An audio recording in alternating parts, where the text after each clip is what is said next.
Hey, I know this probably wasn't the video you were expecting today, but due to some unforeseen technical difficulties, in-depth analysis is temporarily on hold.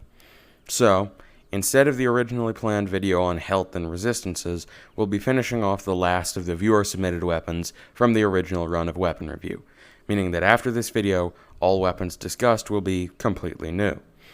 You know the drill by now. We'll be going over the good, the bad, the tips, and the fixes for all these weapons. No point in wasting any more time. Let's just get right into it.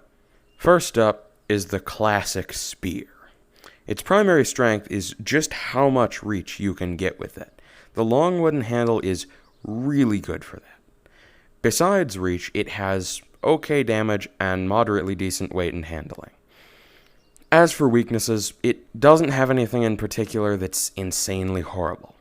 While it does have some things that I would personally improve or change, it is not a bad weapon for PvE in the slightest. So, what are those things that I'd change? Well, the main one is that I would swap out the wide dagger for something that does more damage. Which one you switch it out for is up to your personal fighting style, but generally, use a short sword if you like slashing, and use a rapier if you like thrusting like a lance. A katana blade would also work wonders here, but that's kinda encroaching on another weapon in this video, and in my opinion, compromises the looks a little. As for how you use the spear, it's basically the same as any of the other polearms we've discussed so far. Stay out of melee range of your enemies, hit them with the blade. Again, just like those other polearms, this can hard counter Turabatas with the right movement. When it comes to PvP, assuming your opponent has a similarly strong weapon, you really want to make use of your range advantage. Do not let them get too close, because if they do, you're probably gonna die. Overall, the spear can be pretty powerful in the right hands and is generally a pretty fun weapon to use. Thanks for the submission. Up next is this punching dagger thing. Its main strength is its decent damage output and fantastic handling. Other than those two, it's not got much going for it. As for weaknesses, it has an extremely limited range if you use it the way I'm pretty sure it's intended to be used, although there are ways around that problem. So, how would I improve this thing? Well, I'd personally swap out the wide daggers for wakizashis.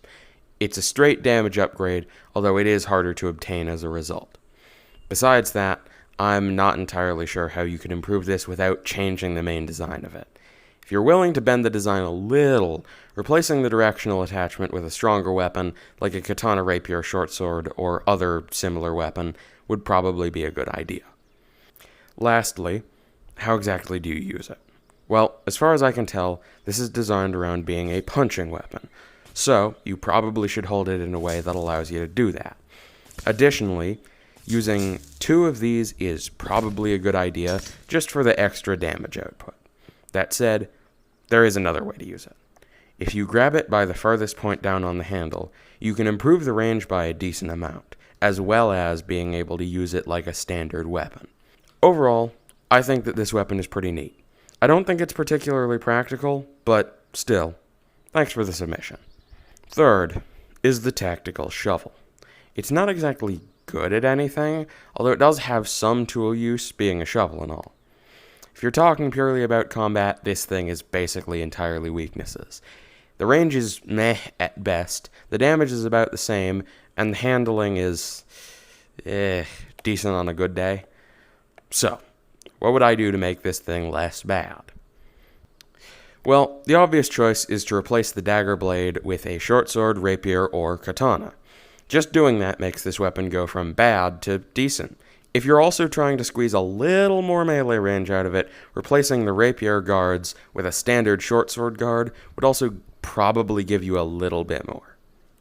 Lastly, what is the optimal fighting style with a tactical shovel? Well, it's surprisingly similar to the abomination from the beginning of Season 2, Episode 1 of Weapon Review. Simply put, hold the handle as far away from the blade you're hitting with, as that helps with range and handling. Also, just don't use the shovel for combat. Unless Alta adds a dirt monster to the game, you're not going to be getting a whole lot done with it. Overall, I think this weapon isn't the worst I've ever seen, but it's up there. That said, it's designed as a joke weapon, so I'll give it a free pass there. One last thing before we move on, though. As of right now, my challenge from episode 6 of the original run of Weapon Review is still open.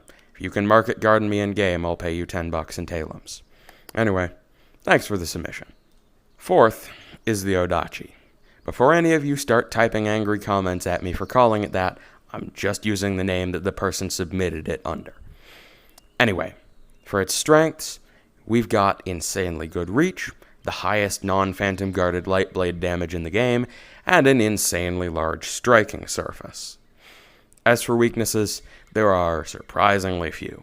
First, if you make it entirely out of Valiant, it can be a little heavy, but that's not usually too much of a problem. Second, this thing is pretty hard to obtain as you need to get 2 different Hebios molds to even make it. How exactly do you use the Odachi, though? Well, being the main weapon that inspired the Grimdachi, it's basically the exact same as that thing. So, simply put, don't let your opponent get close enough that you can't hit them with the katana, keep your weapon charged up as much as possible, and abuse ground slam.